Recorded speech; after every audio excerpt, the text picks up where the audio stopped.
آپ دیکھ رہے ہیں مسائل کا حل چینل۔ کائنات کے امام جناب محمد الرسول اللہ صلی اللہ علیہ وسلم کا فرمان سنا کہ آقا علیہ الصلوۃ والسلام کے اس فرمان میں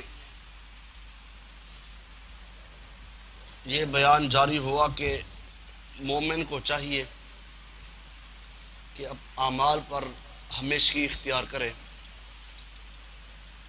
اور ایسا عمل جس میں ہمیشگی ہوتی ہے وہ اللہ کو بڑا ہی پسند ہوتا ہے۔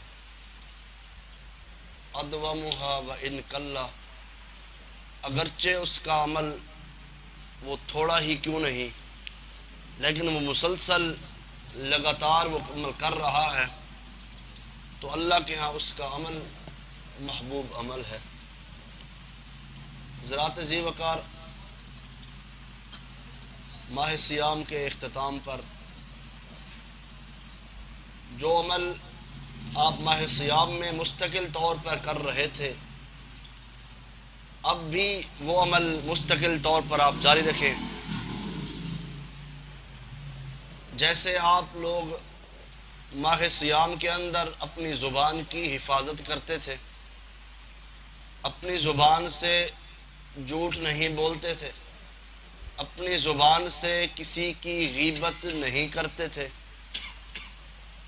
اپنے کانوں کی حفاظت کرتے تھے، کانوں سے کسی کی لغو بات کو نہیں سنتے تھے، جیسے آپ ماہ صیام کے اندر گانے بجانے ٹی وی ڈرامے سے پرہیز کرتے تھے، اپنے کانوں کی حفاظت کرتے تھے، اپنی آنکھوں کی حفاظت کرتے تھے،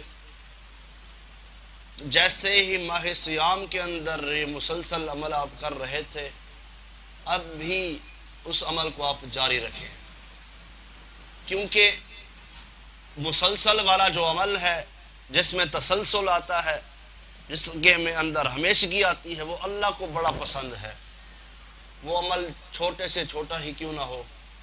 حضرات ذی وقار، جیسے آپ قرآن کی تلاوت کی پابندی کرتے تھے ماہ صیام کے اندر، اب بھی اس کی پابندی کرنی چاہیے۔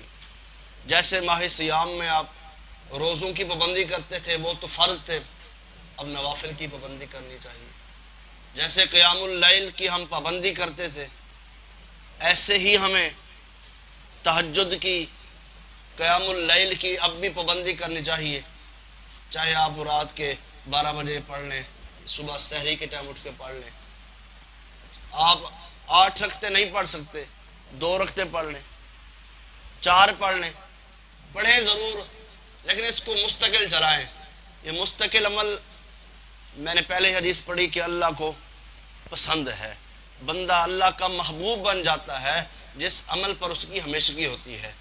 صبح کی جو سنتے ہیں، ظہر کی سنتے ہیں، عصر کی، مغرب کی، عشاء کی، اور یہ جن سنتوں کے بارے میں اللہ کے نبی علیہ الصلوۃ والسلام نے واضح فرمایا 12 سنتے ہیں، صبح کی 2 سنتے ہیں، ظہر سے پہلے 4، ظہر کے بعد 2، 6، اور صبح کی 2، 8، مغرب کے بعد 2 سنتے ہیں، 10، عشاء کے بعد 2 سنتے ہیں، 12۔ جو بندہ بھی ان 12 سنتوں کا اہتمام کرتا ہے، اللہ کے پاک پیغمبر صلی اللہ علیہ وسلم فرماتے ہیں اللہ رب العزت اس بندے کا جنت کے اندر ایک محل بنا دیتے ہیں۔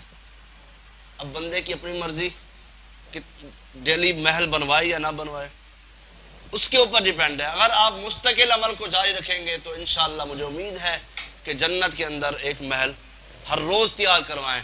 کوشش کریں، انسان کوشش کرنے کے باوجود بھی اگر عمل نہیں کر سکتا، ٹائم پہ نہیں پہنچتا، لیٹ ہو گیا، اللہ پھر بھی اجر عطا کر دیں گے کہ میرے بندے نے کوشش تو کی ہے نا، کوشش کرنے کا بھی اجر مل جائے گا۔ اگر وہ نیکی اس نے ادا کر دی تو پھر ڈبل اجر ہے۔ اگر ایک برائی کی اس نے ابھی ارادہ کیا ہے، کوشش جاری کی ہے، برائی نہیں لکھی جائے گی جب تک اس کو کر نہیں لے گا۔ نیکی کی کوشش کرتا ہے، نیت کرتا ہے، اللہ اس کو اجر عطا کر دیتے ہیں۔ اس لیے ان دنوں میں اعمال پر ہمیشگی ہونی چاہیے۔ جیسے ہم مسلمان رمضان میں تھے ویسے ہی اب ہم مسلمان ہیں، تو ہم پابندی کے لیے ماہ رمضان آیا تھا۔ اللہ سے دعا ہے اللہ رب العزت ہمیں صحیح معنی کے اندر قرآن و سنت پر عمل کرنے کی توفیق عطا فرمائے۔ وآخر دعوانا الحمد للہ رب العالمین.